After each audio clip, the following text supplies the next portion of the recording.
I'm going to touch here on the laws of the peanut butter promise. We have the law of cause and effect, which means that we do something and then we get a result. In the farm community, we call it the law of sowing and reaping. Yes, it is the law that says that we plant something, there is a season that we wait for it to grow, and then we harvest it. And we cannot make the harvest season go any faster than we want. Tuesdays at my home are truth days. And the truth days is I stand on a scale and it tells me how I've done from the Tuesday before to that one. It does not lie to me. I cannot pray my way to better results than I want. It is like a mirror. It is truth. And the law of sowing and reaping is like that as well. We sit from Mama's deck and we watch the Rons. They spread manure on the field, and then they plow the field, and then they plant. And we asked Dave, what did you plant? And he said, we planted corn. And we're not really sure it is corn till it comes up. And then they cultivate that corn, and then they spray that corn.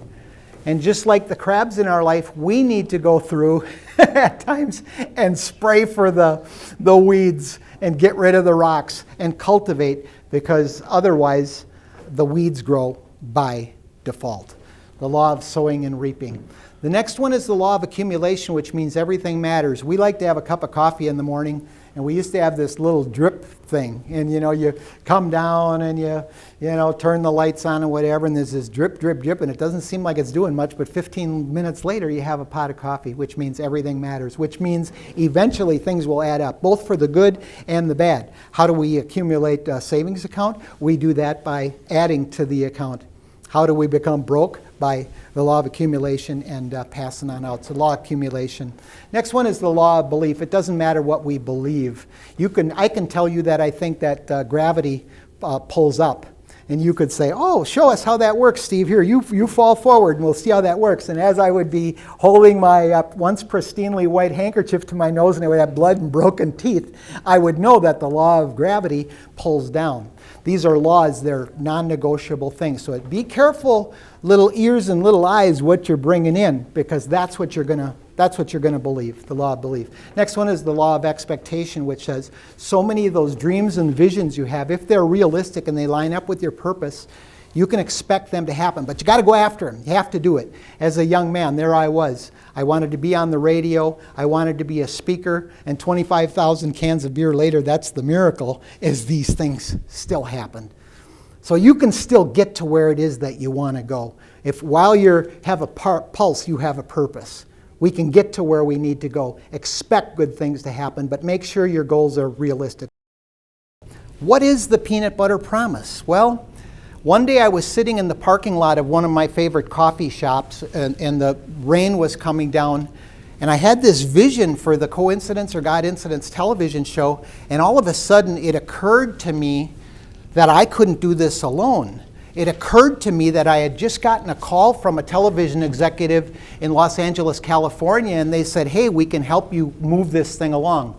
And so it dawned on me, we can have all the talent in the world, but we need the scout to discover us. We are not islands to ourselves. We have dreams, we have goals, but we need people to help us, which is really a good thing. Otherwise, we think that we can do it on our own, and all of us know we can't do anything on our own. And so all of a sudden this thing came to me with the peanut butter and the jelly, and I worked it out until all of a sudden I had this revelation after a couple of days, the peanut butter promise, which is this.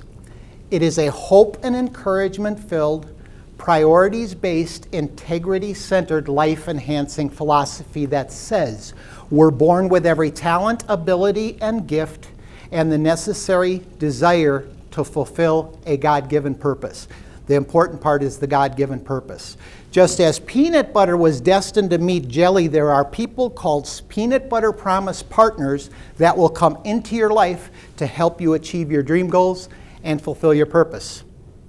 Those dreams and desires in your heart that are in agreement with your purpose will come true at just the right time. It's the at just the right time part, meaning there is a real timing element to this. The success formula for the peanut butter promise says this. that it is keeping your priorities in order and your integrity intact as you use your talents, abilities, and gifts to achieve your dream goals and fulfill your purpose. That is a different definition than some that we have read in the world that says it's the big house, right? The car, the money, the boats. We're not saying things are bad, okay? What we're saying is that you can be successful if you choose to do things with integrity, keep your priorities in order, and fulfill your God-given purpose. That's the real key to the whole thing. Number one is the principle of integrity. You know, I have a favorite fast food place that I like to go to. And in this fast food place, they have this beverage dispenser. And the beverage dispenser has all these different soda pops. And I usually order water with a little lemon. But I stand in front of that thing, and every once in a while, a little voice on my shoulder says, you know, it's pretty hot outside. I don't think they'd really care if you took a little of the lemonade. Well, I'm proud to tell you I've never taken that bait, but I'm not above temptation. Integrity says do the right thing even when nobody's watching, right? And the thing about integrity is it can take an awful long time for you to get the trust of the people, and it can go bang just like that. One time there was a leak underneath the faucet at home, and we put a pail under there, and after an hour or two there wasn't much in there, but drip, drip, drip, and finally overnight there was a whole bunch of drips in that pail, and as I went to empty it, I kicked the bucket, and it ran out. A whole long time to get in there, but gone. And integrity can be like that as well. You take a lifetime building integrity, and then through an act, whatever it is, you can lose integrity. Second one's the principle of responsibility. When we take responsibility for our condition of our life, 100% responsibility for our lives, that is a great step to maturity. And when I woke up that morning, April 15th, 1991, knowing I needed to do something, I took responsibility. Don't get me wrong, I would have loved to have blamed a whole bunch of people for the mess I was in, but I could find the mess if I looked in the mirror. So responsibility, we'll talk a little bit more about that in a little bit. Then there is the principle of self-discipline, which basically says that we need to be disciplined.